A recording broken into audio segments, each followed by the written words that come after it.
Hey, hello everyone, welcome to my YouTube channel. Myself Viraj Gavani. I am a fourth year MBBS student.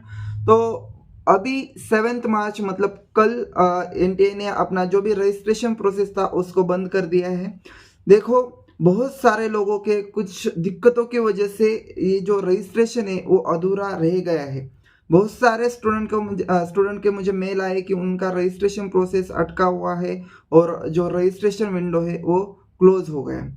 तो अब registration process दोबारा open होगा या नहीं, इसके ऊपर तो मैं कुछ बता नहीं सकता, लेकिन रजिस्ट्रेशन प्रोसेस दोबारा ओपन हो सकता है जब बहुत सारे स्टूडेंट उनको मेल करें, एनटीए को मेल के थ्रू उनको बताए कि हमारा रजिस्ट्रेशन प्रोसेस इन वजह से वो अटका हुआ है, वो नहीं हो पाया।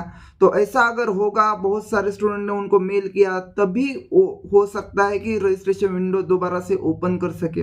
देखो, इसमें स्टूडेंट का कोई फॉल्ट नहीं है। आपने देखा होगा कि जो भी प्रॉब्लम था वो वेबसाइट का प्रॉब्लम था, और मे बी स्टूडेंट के भी बहुत सारे प्रॉब्लम थे कि किसी का कुछ अपडेट नहीं था, उसके चलते किसी ने फॉर्म नहीं भरा या उनका नहीं हो पाया। लेकिन अब एनटीए इसको ओपन करेगा या नहीं ये तो हम नहीं बता सकते। लेकिन अब एक आपको जिन स्टूडेंट का यहाँ रजिस्ट्रेशन कंप्लीट हुआ है उनके लिए एक इम्पॉर्टेंट नोटिस है। ये नोटिस है 6 मार्च की। तो इसमें उन्होंने बताया कि जिन स्टूडेंट का रजिस्ट्रेशन कंप्लीट हुआ है, अगर उनके जो भी रजिस्ट्रेशन फॉर्म है उसमें कोई करेक्शन है तो उनको यहाँ करेक्ट करवाना है, और करेक्शन की जो विंडो है वो ओपन हो जाएगी 9 to 11 मार्च। तो 9, 10 एंड 11 इन 3 दिनों में आपके लिए करेक्शन विंडो ओपन होगी। उन 3 दिनों में आपको अपना करेक्शन करवाना है, और इस करेक्शन में अपन क्या क्या करेक्शन कर सकते हैं तो उसके बारे में उन्होंने बताया कि ये 3 डॉक्यूमेंट्स या ये 3 चीज़ें आप यहाँ करेक्शन कर सकते हो। तो इसमें उन्होंने बताया कि सबसे पहला अपन देखते हैं, candidate shall be allowed to change any one of this two field. तो इन दोनों में से कोई तो एक ही आप चेंज कर सकते हो। तो ऐसा नहीं कि आपका फादर का नाम भी गलत हो गया, मदर का नाम भी गलत हो गया तो आप दोनों चेंज करोगे, नहीं। यहाँ दोनों में से कोई एक ही आप चेंज कर सकते हो। तो मैं आपको कहूंगा कि आप क्या करो, फादर का नाम चेंज करो, क्योंकि देखो आपने अपना जो रिजल्ट होता है उस पे अपने नाम के पीछे फादर का नाम लगा होता है। तो मोस्ट इम्पॉर्टेंट ये है कि फादर का नाम चेंज करो अगर उसमें कोई करेक्शन आता है या उसमें कोई मिस्टेक आती है तो। ठीक है, मदर का नाम भी इम्पॉर्टेंट है, लेकिन जो भी टॉप होता है अपना रिजल्ट में जो नाम होता है आपका, फादर का नाम ही उसके पीछे लगेगा तो वो आगे आपको दिक्कत कर सकता है, क्योंकि आपके जो मार्कशीट्स होते हैं 11th 12th या 10th की मार्कशीट होती है उस पर भी आपके फादर का नाम होता है। तो ये चीज़ें आपको यहाँ दिक्कत कर सकती है। तो इन दोनों में अगर आपका कहीं करेक्शन है तो आप क्या करो, फादर नाम यहाँ फादर का नेम जो है उसे चेंज करवाओ। ठीक है, अब नेक्स्ट देखते हैं, candidate shall be allowed to change और add all the following fields. तो इन सारे फील्ड इतने जो भी है इधर 6 पॉइंट से, इन 6 ही पॉइंट्स को आप यहाँ चेंज कर सकते हो। इनमें कोई एडिशन कर सकते हो या कोई गलत हुआ है तो उसको चेंज कर सकते हो। ठीक है, तो उसमें पहले है एजुकेशनल क्वालिफिकेशन डिटेल्स, जो भी आपका 10th या 12th का जो भी डिटेल्स गलत हुआ है, परसेंटेज हो सकता है, ठीक है, या किसी सब्जेक्ट के नंबर हो सकते हैं तो उसको आप चेंज करो। फिर स्टेट ऑफ एलिजिबिलिटी, उसको आप चेंज कर सकते हो। आपका जो भी कैटेगरी है उसको चेंज कर सकते हो, सब कैटेगरी को चेंज कर सकती हो। ठीक है, नेक्स्ट सिग्नेचर है, उसको भी आप अपडेट कर सकते हो या चेंज कर सकते हो। Number of attempts in NEET UG, इसको भी आप चेंज कर सकते हो। ठीक है, तो इसमें कोई उनका क्राइटेरिया नहीं कि कोई एक चीज चेंज करो, तो इन 6 पॉइंट्स में आप किसी को भी चेंज कर सकते हो। ठीक है, candidate shall be allowed to change the following based on their permanent and present address.